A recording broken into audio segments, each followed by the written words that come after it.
Hello everyone. Today I would like to show you all how to use multi-timer on iPhone with iOS 17. Let's have a look. First, open the clock app on your iPhone. Inside the clock app, tap on the timer tab at the bottom right corner. If you don't have an active timer, you will see the timer screen with 3 dials corresponding to hours, minutes and seconds.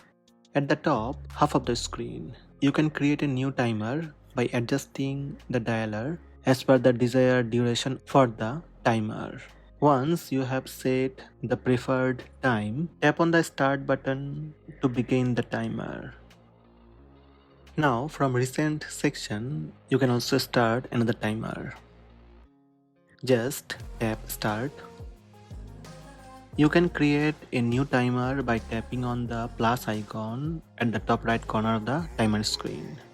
Set time and tap start. Now you can see at the same time multiple timer running. So these are the steps to create multi-timer on iPhone with iOS 17.